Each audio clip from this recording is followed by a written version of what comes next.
Hello students, जैसे कि मैंने अभी आपको इससे जो पहली वीडियो थी उसमें पॉलिनोमियल के बारे में बताया था। पॉलिनोमियल कौन कौन से होते हैं, क्या कैटेगरीज होती हैं पॉलिनोमियल की। तो हमने पढ़ा था linear polynomial, highest degree is 1, quadratic polynomial highest degree is 2 and cubic polynomial highest degree is 3। Okay, अब हम कुछ और थोड़ा सा आगे बढ़ते हैं। जैसे मैं आपको अब डिग्री सिखाती हूँ कि किसी भी पॉलिनोमियल की डिग्री को कैसे फाइंड आउट करें। ओके, तो आप टॉपिक अपने डाल लीजिए डिग्री ऑफ आ पॉलिनोमियल। ठीक है, तो डिग्री, जैसे कि मैं आपके सामने 3 एग्जांपल्स लिखती हूँ। ओके, तो देखते जाना। फंक्शन, हमने एक पॉलिनोमियल ले लिया, तो आप f का लेके आप px भी ले सकते हो। भैया आप लोगों को लगेगा कि पॉलिनोमियल पढ़े हैं तो मैम हम क्यों ना px ले, हम fx क्यों ले रहे हैं, तो आप px भी ले सकते हो। ये सिंबल होता है, आप डिनोट कर सकते हो। ठीक है, तो px इज इक्वल्स टू हमने ले लिया 3x प्लस 1/2। नेक्स्ट एक और पॉलिनोमियल लेती हूँ मैं आपको 2y की power 2 minus 3/2y plus 7। And next third one is 5x cube minus 3x की पावर 2 प्लस x माइनस 1/√2। आपको सब दिख रहा है? ठीक है, ओके। अब डिग्री होती है, तो डिग्री की अगर मैं डेफिनेशन लिखूं तो highest degree term of a polynomial is known as its degree. तो हाईएस्ट टर्म की बात कर रहे हैं हम लोग। था एक्सपोनेंट, भाई एक्सपोनेंट्स मींस क्या होता है? पावर। तो डेफिनेशन इसकी डिग्री की क्या होगी? The exponents of the highest degree term on in a polynomial is known as the degree of the polynomial. Okay, तो क्या बोला मैंने? एक्सपोनेंट, वो भी हाईएस्ट टर्म का।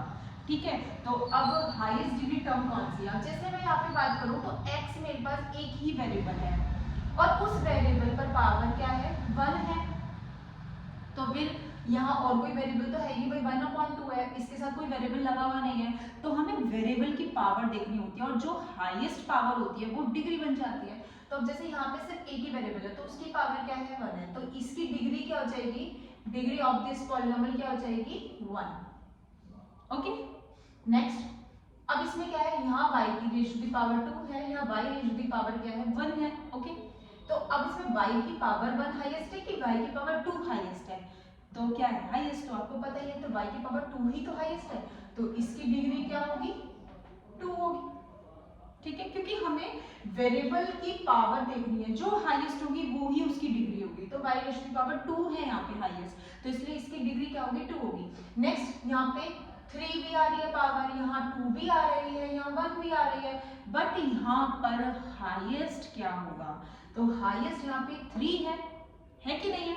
तो फिर इसकी डिग्री क्या होगी? 3 होगी। ठीक है, आप सबको समझ में आया? ठीक है, आप नोट करना चाहे तो आप नोट कर सकते हैं। ठीक है, नेक्स्ट उसके बाद कांस्टेंट पॉलिनोमियल की बात करते हैं। जैसे कांस्टेंट पॉलिनोमियल है, तो कांस्टेंट पॉलिनोमियल क्या होता है? जिसमें कोई वेरिएबल ही ना हो। मैं अगर बात करूं कांस्टेंट पॉलिनोमियल, आपसे कोई पूछा जाए कि कांस्टेंट पॉलिनोमियल क्या होता है, what is constant polynomial? A polynomial free from a variable, जो वेरिएबल से फ्री हो। जैसे कोई एग्जांपल मैं पॉलिनोमियल का ले लूं 2, इसके साथ कोई वेरिएबल लगा हुआ है? नहीं लगा हुआ है, तो ये क्या हो गया? Constant polynomial. ठीक है, क्योंकि अब इसमें ये फिक्स्ड हो गया। ठीक है, तो ये कांस्टेंट पॉलिनोमियल हो गया। ठीक है, और कुछ भी ले सकते हो आप कहोगे कि कुछ और भी नहीं, तो -7/2, तो ये भी फ्री फ्रॉम वेरिएबल है। ओके, नेक्स्ट चलिए अब मैं आपको रिलेशन बताती हूँ। ठीक है, मेन हमारा जो टॉपिक होता है वो रिलेशन का होता है। ठीक है, तो अब आपको रिलेशन पढ़ाई जाती है थोड़ा सा। ये तो छोटी छोटी चीजें थी जो आप लोगों ने अभी पढ़ी। अब हम रिलेशन पढ़ेंगे, रिलेशन बिटवीन दी डिग्री, नहीं, relation between the constant and the factor. 1 second.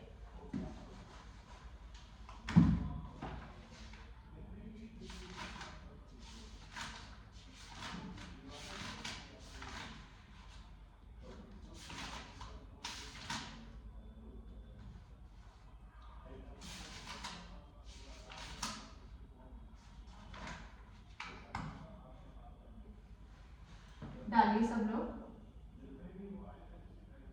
Relation between the zeros and the